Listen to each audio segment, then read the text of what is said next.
Howdy! Welcome to Chapter 11. This chapter deals with characterizing and classifying prokaryotes. These two links here, I think they still work.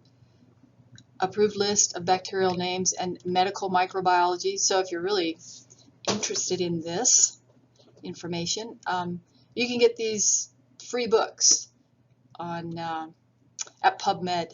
So check that out. Prokaryotes. So we're characterizing them. So we're talking about their characteristics and we're classifying them. So we're not really going to get into heavy-duty classification, but we'll do classification light. So prokaryotes are, without a doubt and by far, the most numerous and diverse group of organisms on the planet. So they can live in Antarctic glaciers, so this photograph in the bottom right, or they can live in these thermal hot springs, shown here in Yellowstone, my favorite national park to visit. Also, prokaryotes live in the colons of animals, and so we have a colon, our large intestine, and they live there. Prokaryotes can also live in the cytoplasm of other prokaryotes, so no wonder they're everywhere, and they're the most numerous group of organisms. They can live in your distilled water. Doesn't mean they have to be pathologic prokaryotes. They could also live in supersaturated brine, so really, really salty water. They can live in your disinfectant solution, so that's why you should probably remake your disinfectant solutions, or if you buy them, don't let them sit for a long time. Buy new ones. Modern classification, prokaryotes. So we talked about this, I think, in the last video. There's three domains. There's archaea, bacteria, and eukarya. Vast majority of prokaryotes have never even been isolated or cultured in a lab. These prokaryotes are known only by their ribosomal RNA fingerprints. This book, Berge's Manual of Systematic Bacteriology, contains classification schemes for prokaryotes. So if you love to classify stuff, or if you want to fall asleep at night, you could go find Berge's Manual. This link should work. See what this is? National Center for Biological Information, NCBI. Just look up NCBI. You can find a lot of really cool free books, science books. First step in identification of any bacteria, you have to know if it's gram-negative or gram-positive, and we talked about that in the last video. There's the book. Prokaryotic archaea. Remember, bacterial cell walls have peptidoglycan. Remember that little brick structure from the last video? Archaea, they have different polysaccharides and proteins in their cell walls, but they don't have this specific peptidoglycan like bacteria do. Archaea can also have, remember those sticky glycocalyces? They can have flagella for movement, fimbriae that help them stick to things. No known yet archaeal or archaea organism causes disease, but they do have a lot of important ecologic roles, but we won't study them much because they are not pathologic. And this class is mostly designed for pre-med, pre-nursing, so sort of preclinical. So we're interested in the bacteria that can cause disease. So you should get to know the morphology of your prokaryotes, and I think I went over this in the last video too. So a bacteria that's shaped like a ball is called a coccus. If you are, this is interesting, this is really hard to tell unless you're a microbiologist. If you are in between a coccus and a bacillus, so if you're in between a circle and a rod, then you are called a coccobacillus. And then, like I said, this purple thing's a bacillus. If you're kind of like a bacillus, but you're a little bent, then you're Vibrio. If you are a stiff zigzag bacteria, you are a spirillum. If you are a flexible zigzag bacterium, you are a spirochete. And if you are a bacteria that takes on different shapes, so these are all the same bacteria, they just take on different shapes depending on the environment they're in, then you are called pleomorphic. Okay, and then there's the definition of those three basic shapes. So, and then I've got a definition here of pleomorphic, means the bacteria can vary in shape and size to match the environment. If I ask you which bacteria are curved, you would tell me the spirillum, the spirochete, and the Vibrio. And you could also, it depends on the environment, but the pleomorphic shape could also be curved, depends on the environment that it's in. Also, there are star shape, triangular shape, rectangular shape prokaryotes. So there's a lot of different shapes, but the main ones we'll encounter in this class are the coccus, the bacillus, and the spirochete. So now we'll look at the asexual reproduction of prokaryotic cells. Most of them reproduce by this process called binary fission. So binary fission is the process of a type of asexual reproduction. So all prokaryotes that we know of so far reproduce asexually. So they do not do sexual reproduction. They don't have fusion of gametes. So the sperm and the egg don't meet, fuse, and go on to make an embryo. Most of the prokaryotes, like I said, will reproduce by binary fission, but there's some other types of asexual reproduction that we'll talk about, but mostly we're going to be talking about binary fission. So in this cartoon, this was a single bacteria. I don't know what the shape kind of looks like, a rod. Could be a coccobacillus, but here's the nucleoid with the original DNA, and then this purple stuff is the replicated DNA. So remember, you have to do DNA replication when you have one cell and you want to make two daughter cells. You have to replicate the DNA in the first cell, and then each daughter cell gets a set of DNA. And then remember, the cell wall is superficial to the cytoplasmic membrane. And then once the parental cell splits into two cells, that parent cell disappears, and now you just have two daughter cells. So the cell replicates its DNA, and then the cytoplasmic membrane gets longer, so it gets longer this way, and the DNA molecules separate. Then you start to have the cell wall and plasma membrane invaginate. So this piece right here is invagination. And then you have two separate cell walls form, and also phospholipid bilayers. And then the daughter cells separate. They may separate. So in addition to binary fission as a type of asexual reproduction, you have the production of spores, fragments, and buds. So this is a scanning electron micrograph of actinomycetes. That's the group name, the Streptomyces, and it forms spores. So see, they haven't completely separated yet. So asexual reproduction not only includes binary fission, but it includes spore formation, fragmentation, cyanobacteria do that, budding, and this interesting thing called viviparity, where prokaryotes can give birth to live offspring, which is really odd. So I guess there's this, I haven't really researched this. There's a giant prokaryote, E. piscium, and it gives birth to live offspring.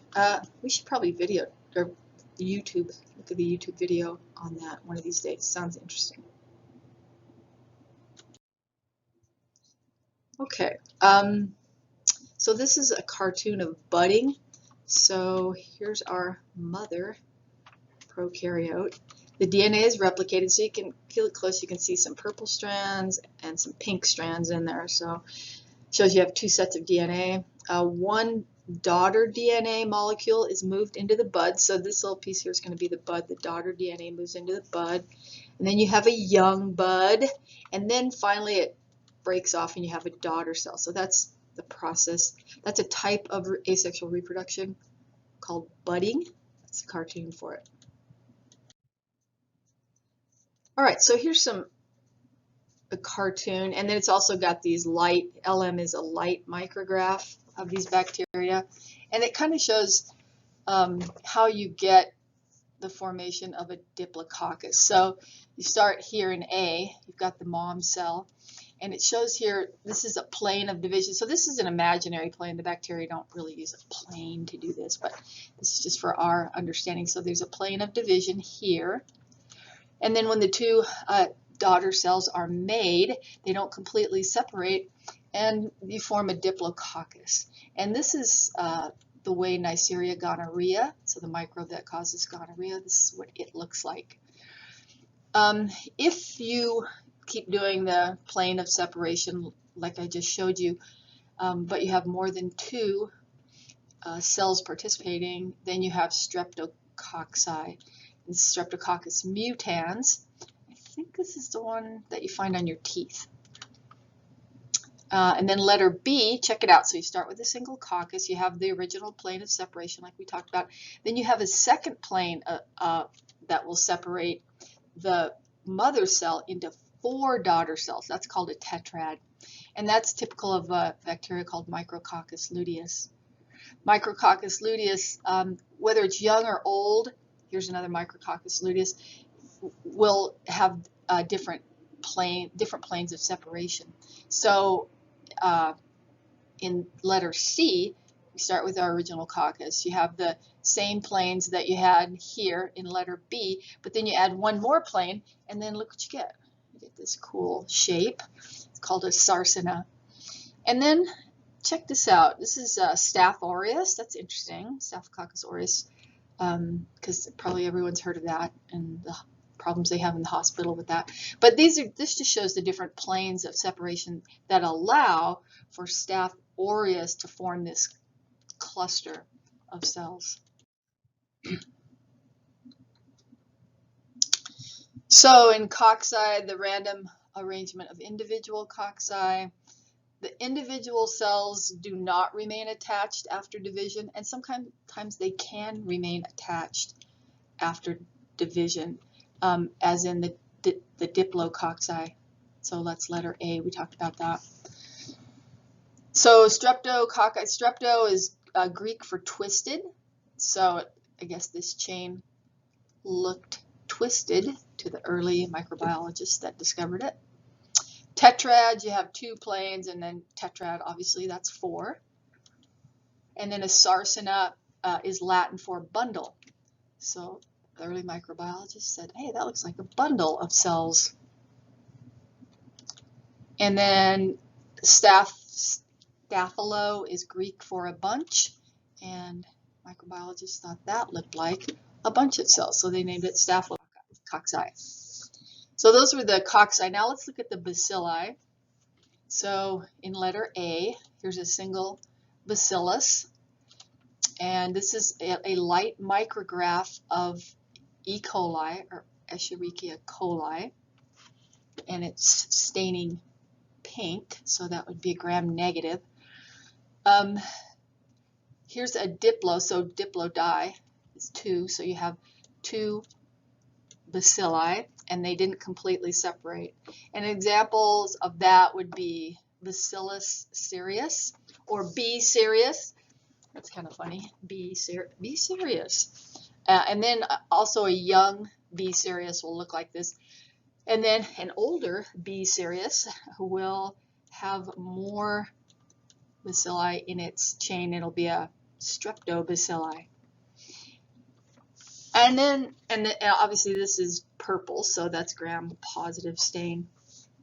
And then there's this palisade shape, and it kind of looks like a fence. So these would be the planks in a fence. And one of the shapes that this Corynebacterium diphtheria could take, two of the planks would form this V shape. Okay, and this just tells you, so bacilli, the cells separate completely after binary fission, that's BF, and then this is the division sign, so after they divide. Palisades form by this process called snapping division, and so what happens is they were once like this, the two cells were once like this, and apparently some microbiologists saw them snap into this V shape, so they called it snapping division. And the shape, this is tricky, the shape of the genus Bacillus is a bacillus. So the shape is a bacillus and the genus is a bacillus. So, take care to think about that. And I think this is a scanning electron micrograph of a bacillus undergoing snapping division. This Corynebacterium causes diphtheria. Okay, bacterial endospores. So bacterial endospores occur in gram-positive bacteria, and these two genera, or the genus Clostridium and the genus Bacillus, both can make endospores. When a bacteria in the genus Clostridium or the genus Bacillus forms an endospore, what happened was they found themselves in a hostile environment. For example, they had low nutrients or something made that environment hostile for them to live in.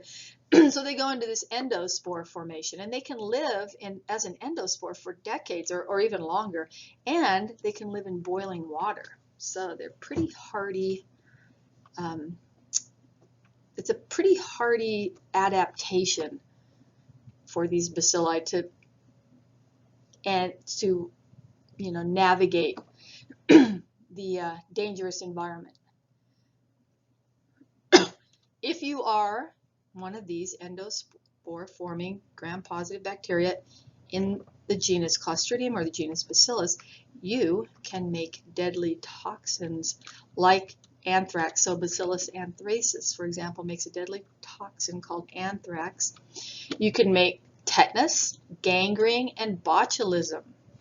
So endospore forming gram-positive bacteria can be dangerous.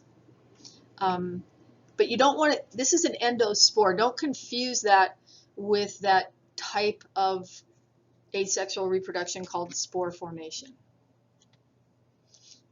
So this looks like it's probably a transmission electron micrograph. These are the endospores of Bacillus. And this is a single, this looks like a scanning electron micrograph. This is a subterminal endospore of Clostridium.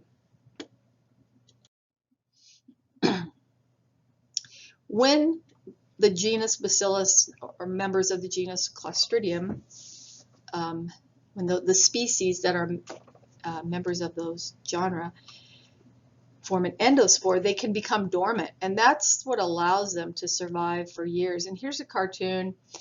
It just shows the core of the endospore with its DNA, other things, and then you have the cytoplasmic membrane.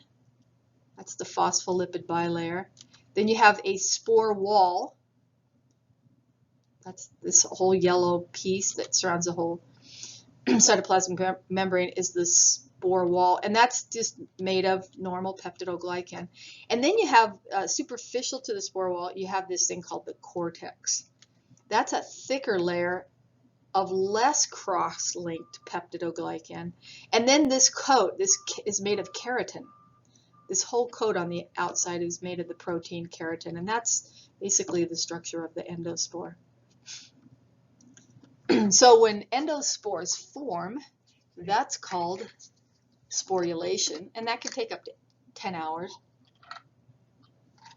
We won't go into the biochemistry of sporulation, but you should note that to form an endospore involves calcium. Calcium is important. Molecule in a lot of biochemical processes in the living world. And then also make a note that in this endospore wall, you have peptidoglycan, and in that coat, in the outermost superficial coat, you have the protein keratin.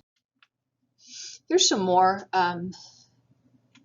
maybe, and it's not labeled here, but it's probably a transmission electron micrograph that's colorized.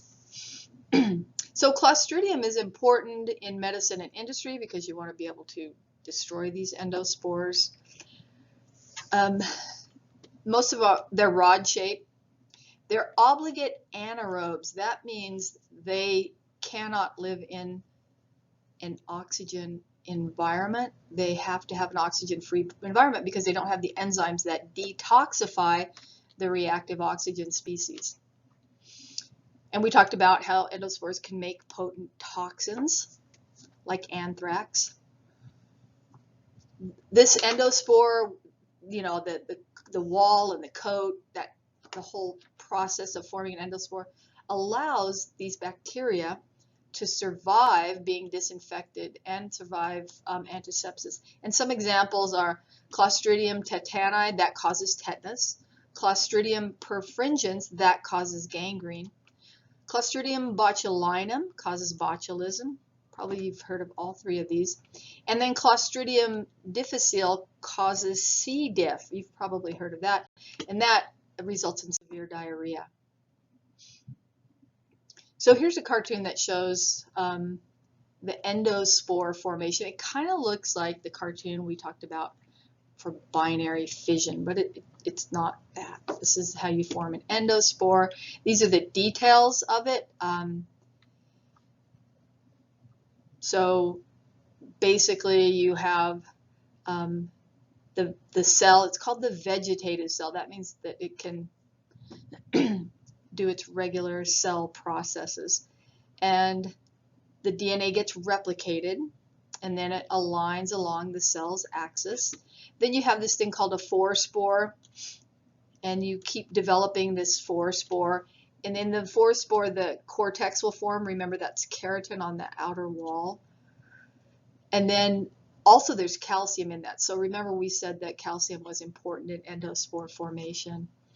And then the DNA of the vegetative cell disintegrates here. That's what this is showing. And then you've got a complete spore coat. And then eventually you have the endospores separate from the original vegetative cell, which no longer exists. And these are some of the details. For us, endospores are of concern to healthcare professionals because they can make these deadly toxins like anthrax or botulism toxin. So it says in this bullet, Clostridial organisms are obligate anaerobes, and I said they oxygen, so molecular oxygen, O2, is toxic to them. How do they live in oxygen-rich environments? Well, they form endospores. And when the oxygen is gone, they can come alive, become a vegetative cell. So when you're canning things, you have to take the air out, and they can come out of their endospore, and